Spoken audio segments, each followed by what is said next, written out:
Boa noite a todos.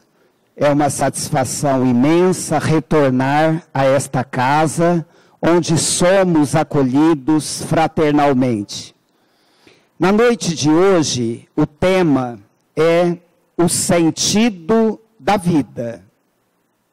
Em 1999, foi feita uma pesquisa nos Estados Unidos em que se perguntou aos entrevistados o que eles pediriam a Deus se tivessem a oportunidade de ficar frente a frente com este ser supremo. 46% dos entrevistados responderam que perguntariam a Deus qual é o sentido da vida. Isso prova que quase a metade dos entrevistados não tinha noção de qual é o verdadeiro sentido da vida. Realmente, se nós pensarmos na existência do berço ao túmulo, não há sentido. Se a nossa reflexão for focada apenas nessa existência passageira, não há sentido para a vida. Nascer, crescer, sofrer muitas vezes e finalmente morrer. Qual é o sentido da vida? No entanto, Jesus, e mais recentemente a doutrina espírita, confirmando os ensinamentos do Mestre, vem nos dizer que somos seres imortais, espíritos em evolução, destinados à perfeição e, consequentemente, à felicidade. A partir daí, a vida ganha sentido. Nascer, viver e partir, não findar-se, não acabar-se nas cinzas de um túmulo, não transformar-se em pó, mas prosseguir espiritualmente rumo à perfeição. Renascer tantas vezes quantas forem necessárias para atingirmos esse nível de espíritos puros, seres angelicais. Essa é a destinação do ser humano, espírito. Somos seres espirituais, não somos seres carnais. Estamos temporariamente na carne. Vamos deixá-la. O momento não sabemos, mas a certeza que todos nós temos é a de que vamos desencarnar. Vamos nos libertar dessa matéria grosseira para viajarmos pelo mundo espiritual, para galgarmos outros planos e retornarmos à Terra, sim, ou a outros orbes, para atingirmos a perfeição. Se nós pensarmos no sentido da vida como sendo a conquista dos bens materiais, poder, fama, intelectualidade, beleza, perceberemos que cedo ou tarde esses valores se perderão. Nós não temos controle sobre eles. Os bens materiais são empréstimos que Deus nos fez, que a vida nos concede, porém, esses bens ficarão. A beleza física é passageira. Com a velhice, as rugas, os problemas de saúde, e igualmente nós não temos controle sobre esse bem. A fama, o poder e a própria intelectualidade, quando não sabemos usá-la para o bem, vamos perdê-la temporariamente. Faremos uma análise posterior sobre isso. Por que nós perdemos muitas vezes esse domínio sobre a própria intelectualidade? Será que nós perdemos aquilo que foi aprendido? As aquisições intelectuais podem se perder? Vejamos. Se eu fizer uso da minha inteligência para o bem, ao deixar o plano material, o plano físico, eu continuarei senhor desse bem. No entanto, se eu não souber usar essa inteligência, temporariamente eu poderei tê-la sufocada ou embotada por alguma limitação física.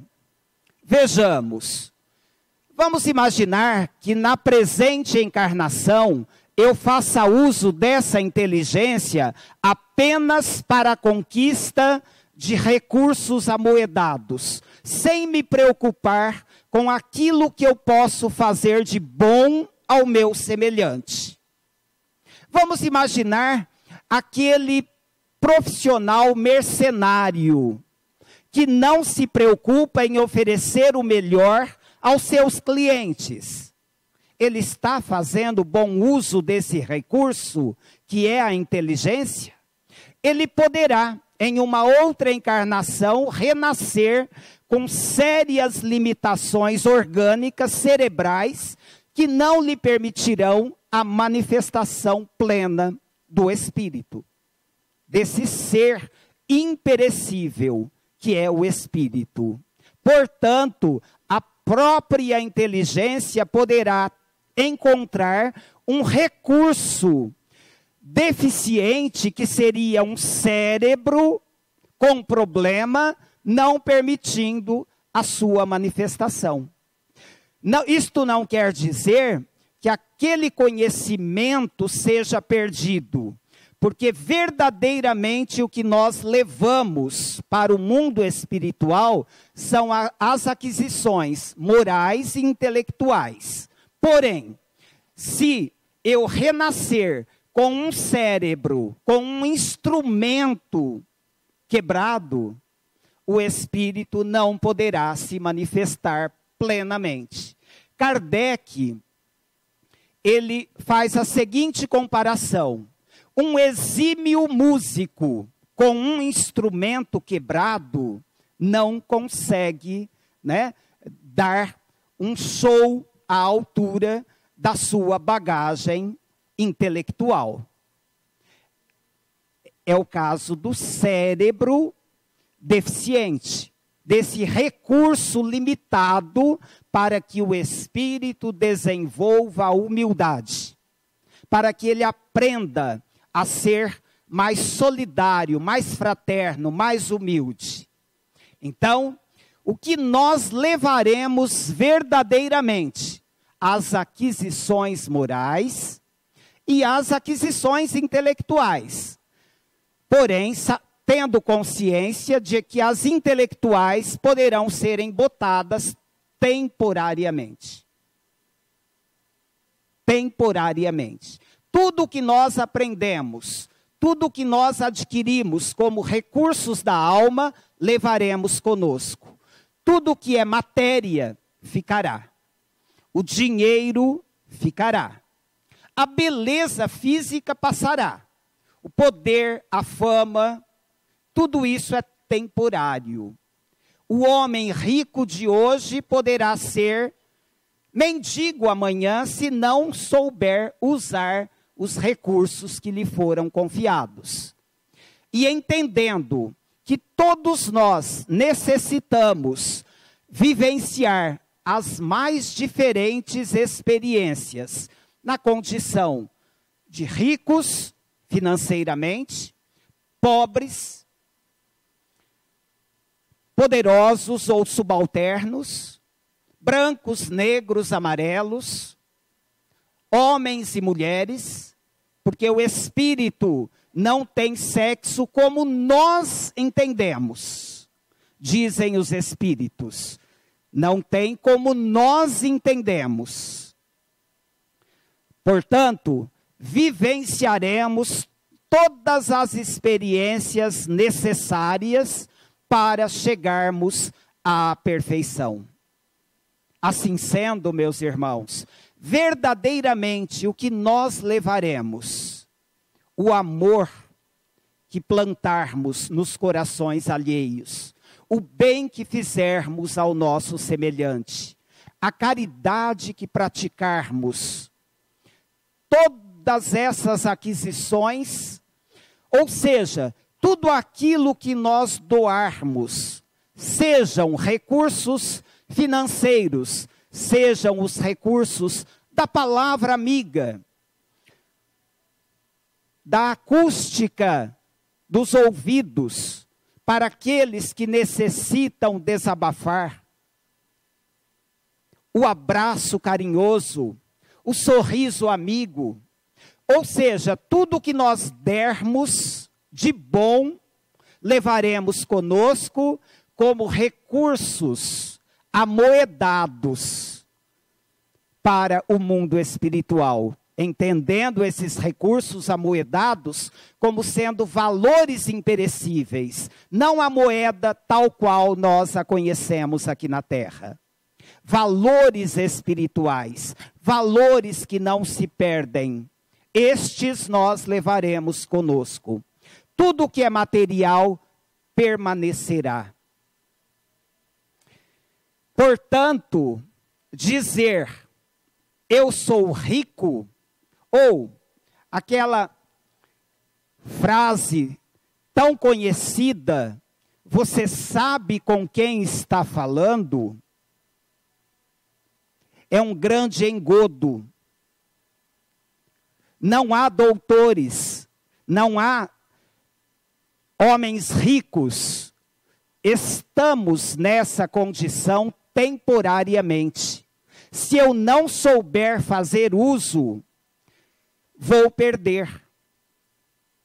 Então, fica muito claro para todos nós que há valores perecíveis, valores que se perdem, valores que se desfazem e valores imperecíveis.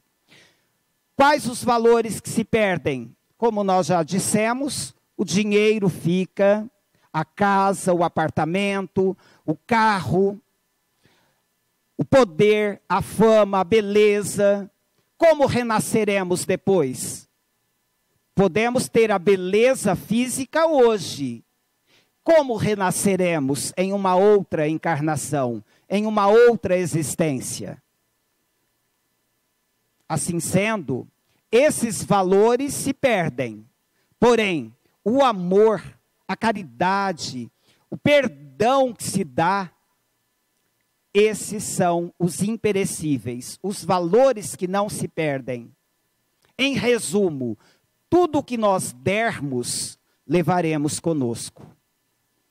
Essa é a realidade da vida. E é esse o objetivo maior da vida: viver, aprender, evoluir e tornar-se ser perfeito, angelical, puro, espírito puro. Não somos donos sequer dos corpos que animamos. Não somos donos. Devolveremos ao pó. O espírito prosseguirá. O ser, a essência da vida, que é o espírito, este jamais morrerá. Portanto, somos donos apenas daquilo que fazemos de nós mesmos, da destinação que damos à nossa vida. O bem ou o mal que praticarmos, estes levaremos conosco, tanto o bem quanto o mal, porque responderemos por ele. Há uma pequena história que nos mostra esse sentido maior da vida. Certa feita, um senhor estava sendo acusado e teria que apresentar-se ao juiz. Pensou em alguns amigos que pudessem defendê-lo. Procurou pelo primeiro, mas este respondeu-lhe: apenas posso fornecer-lhe uma roupa nova, uma vestimenta adequada, para que você se apresente decentemente ao juiz. Nada mais posso fazer por você. Procurou pelo segundo amigo, e este respondeu mais ou menos no mesmo tom: irei com você até a porta do tribunal. Dali para frente é com você. Só vou acompanhá-lo para dar-lhe alguma força. Mas lá dentro é você e o juiz. Procurou pelo terceiro amigo, e este lhe disse: irei com você, defendê-lo-ei, falarei tudo o que for necessário, porque eu sei que você é justo, é um homem digno, e não merece tal acusação. Trazendo isso para a vida espiritual. Primeiro amigo é a família. É a família que, quando ocorre a nossa passagem para o mundo espiritual, nos fornece o caixão, as flores, a vestimenta ali para a última hora, né, do corpo, é verdade? É o primeiro amigo. É o que dá uma roupa nova. O segundo amigo são os companheiros que levarão aquele esquife, aquele caixão, até o túmulo. O terceiro amigo é o bem que se faz. É a semeadura do amor. Este falará por nós no mundo espiritual, no tribunal da consciência. Da consciência, porque o grande juiz que nós encontraremos está em nós mesmos. É a consciência culpada a nos cobrar os equívocos da caminhada. Ou a consciência a nos dizer: fizeste o melhor, plantaste o amor, realizaste uma grande obra. Mas a pergunta que fica para cada um de nós: qual é esse terceiro amigo que nós estamos cultivando? Qual é esse terceiro amigo que vai falar por nós no tribunal da consciência? É o bem que nós estamos praticando ou a nossa invigilância, a nossa imprudência, a falta de amor? Terá como nos defender? Assim sendo, analisemos não as atitudes alheias, analisemos a nós próprios. O que eu estou fazendo com os recursos que Deus me concedeu na atual encarnação? O que eu estou fazendo com esse patrimônio que é o corpo, que são os recursos financeiros, que é a voz, a audição, os braços perfeitos, as pernas, a inteligência. O que eu estou fazendo com tudo isso?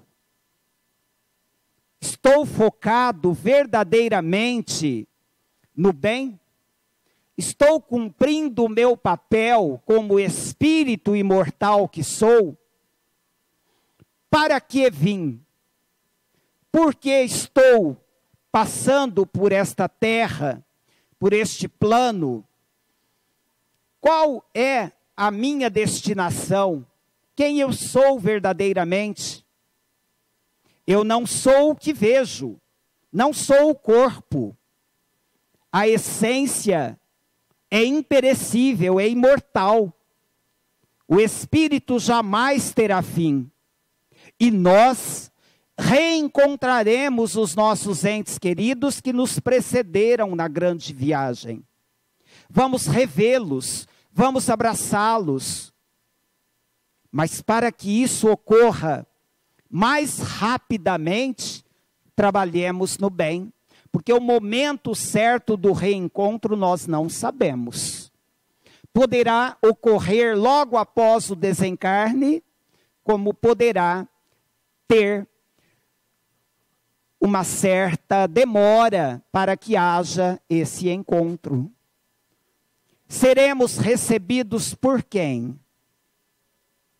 Quem nós vamos encarar face a face quando a morte do corpo físico fizer a liberação do espírito? Quando vier o desencarne, quem nós vamos reencontrar de imediato?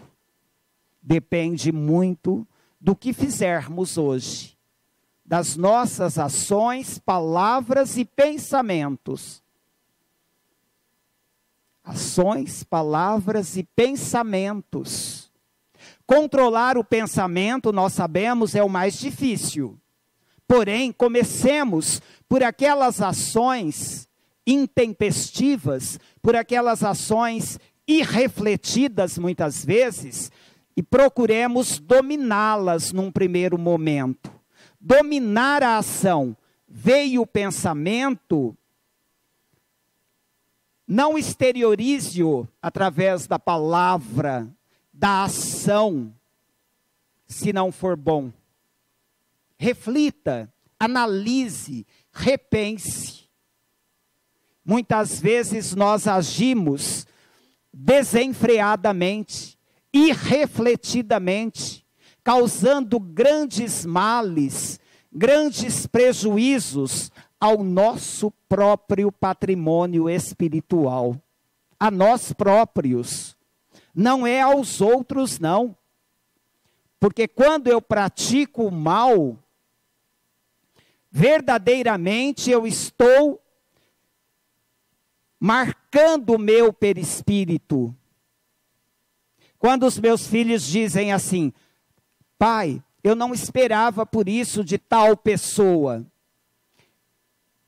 É claro que emocionalmente nós somos também levados a dar uma resposta muitas vezes que não é a ideal. Mas eu procuro sempre dizer: filho, se alguém lhe fez o mal, o problema não é seu. O problema é dele. O problema é dele.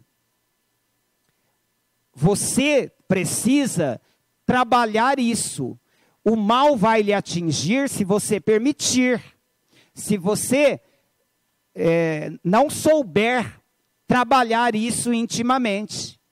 Então nós precisamos trabalhar o nosso campo íntimo para que esse mal que nos fazem, mal muitas vezes que procura nos atingir até fisicamente, agressões verbais, ofensas, calúnias, isso só vai nos atingir se nós permitirmos.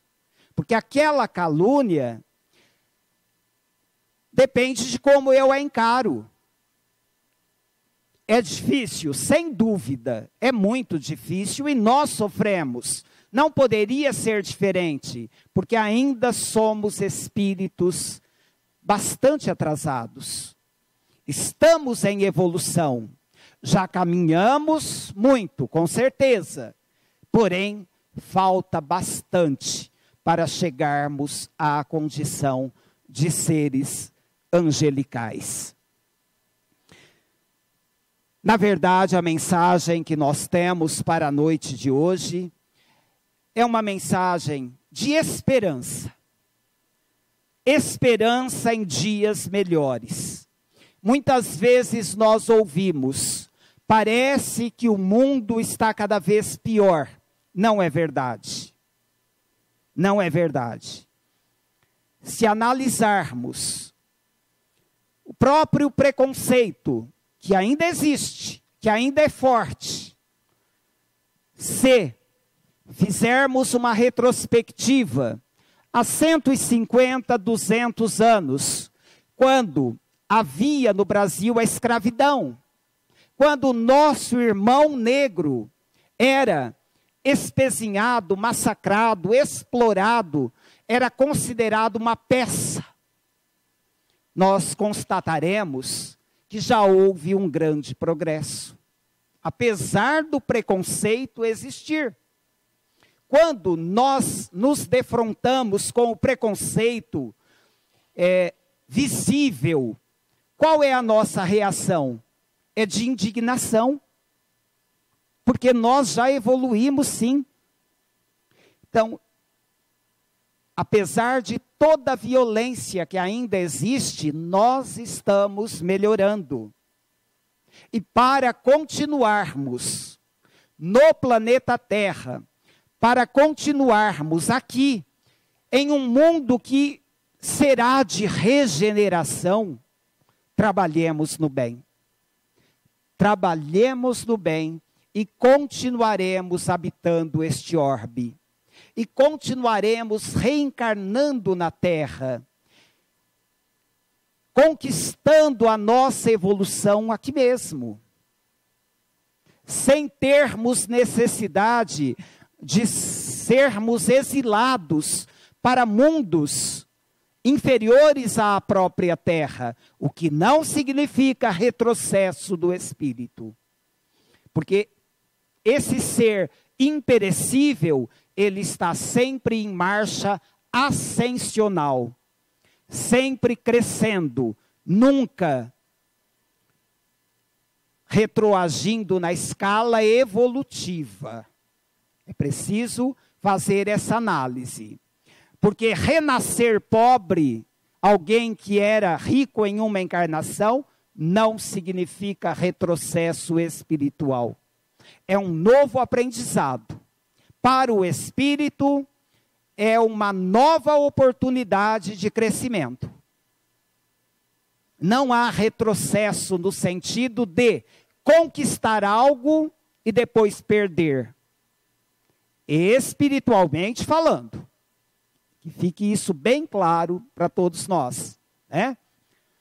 Meus irmãos, que nesse fim de ano, quando as luzes exteriores nos convidam a uma mudança íntima, pensemos que o verdadeiro sentido do Natal não é aquilo que nós vemos, é aquilo que nós sentimos. É aquilo que nós verdadeiramente vivenciamos no campo do sentimento elevado. Busquemos esse Natal. Busquemos essa mudança íntima para podermos realmente sentir o espírito natalino. Muita paz a todos e que Jesus nos abençoe agora e sempre.